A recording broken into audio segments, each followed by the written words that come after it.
शाम का वक्त था। मुकेश मोटरसाइकिल से अपने मामा के घर से वापस आ रहा था। रास्ते में एक सुनसान जंगल पड़ता है। जंगल में आते ही मुकेश को मामा की बात याद आती है कि आते वक्त मामा ने कहा था कि अंधेरा होने से पहले जंगल को पार कर लेना। मुकेश अपनी घड़ी में समय देखता है। अरे अभी तो 5:30 ही बज रहे हैं। अंधेरा होने से पहले मैं तो घर पहुंच जाऊंगा। रास्ता जंगल के अंदर से होकर गुजरने लगता है। हालांकि रमेश भूत प्रेत पर विश्वास नहीं करता था, लेकिन फिर भी उसे थोड़ा डर जरूर लग रहा था कि तभी अचानक पीछे से किसी ने हॉर्न बजाया। रमेश ने मोटरसाइकिल के शीशे में देखा तो पीछे कोई नहीं था। फिर उसने अपना सिर पीछे घुमाया, लेकिन तब भी कोई दिखाई नहीं दिया। वापस मुकेश सामने देखते हुए मोटरसाइकिल चलाने लगता है कि तभी एक बार फिर किसी ने पीछे से हॉर्न बजाया। इस बार मुकेश समझ गया कि जरूर कुछ न कुछ गड़बड़ है। वो बिना देरी किए अपनी मोटरसाइकिल तेज कर देता है और अब उसकी मोटरसाइकिल पूरी रफ्तार में हवा से बातें कर रही थी कि तभी मुकेश देखता है सामने हिरन का झुंड सड़क पार कर रहा है। न चाहते हुए भी उसे अपनी मोटरसाइकिल रोकनी पड़ी। हिरनों के झुंड के निकल जाने के बाद जैसे ही मुकेश अपनी मोटरसाइकिल पर बैठता है तो पीछे से वही हॉर्न बजता है। मुकेश डर जाता है और एकदम से मोटरसाइकिल की स्पीड बढ़ा देता है। अचानक स्पीड बढ़ जाने से मोटरसाइकिल का बैलेंस बिगड़ जाता है और मुकेश मोटरसाइकिल के साथ झाड़ियों में घुस जाता है।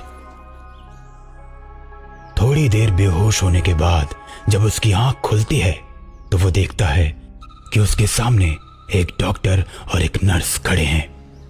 इन दोनों को देखकर मुकेश डर जाता है।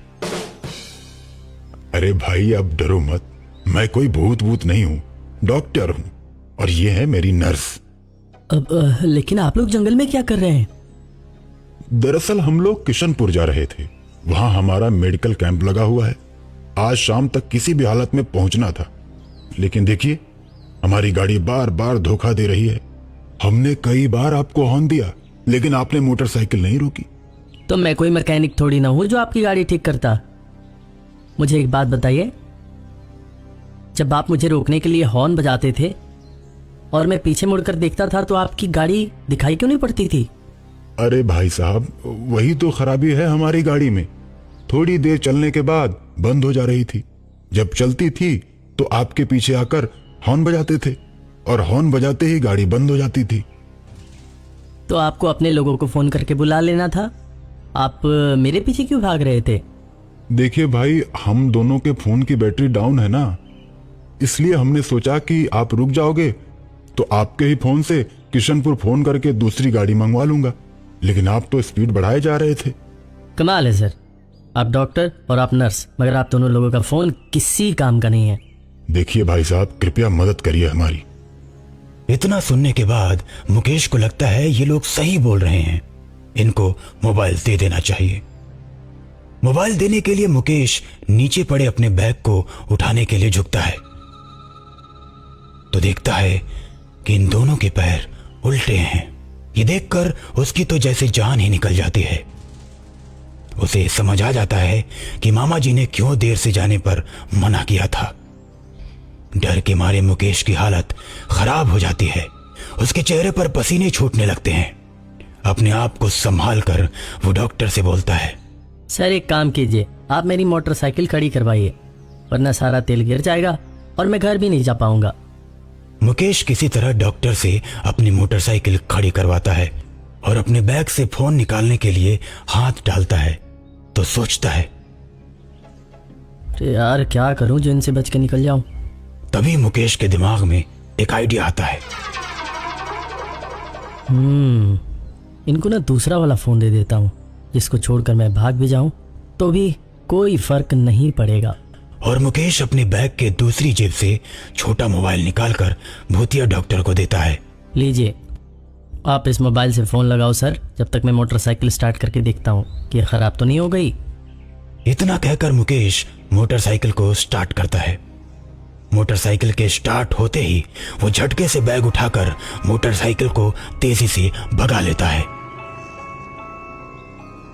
मुकेश को भागता देख डॉक्टर और नर्स अपने असली रूप में आ जाते हैं और मुकेश का पीछा करने लगते हैं।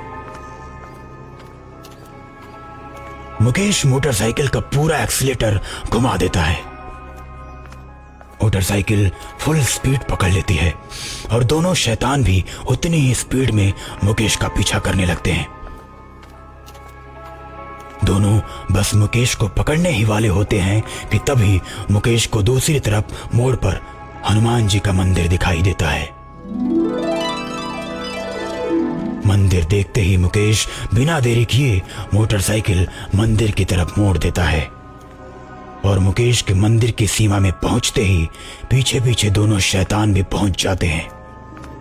लेकिन मंदिर की सीमा पर पहुंचते ही दोनों को एक जोरदार झटका लगता है और दोनों धू धू कर जलने लगते हैं। थोड़ी देर में दोनों शैतान जलकर राख हो जाते हैं। मुकेश खुशी से झूम उठता है और जय बजरंगबली कहता हुआ अपने घर के लिए निकल पड़ता है।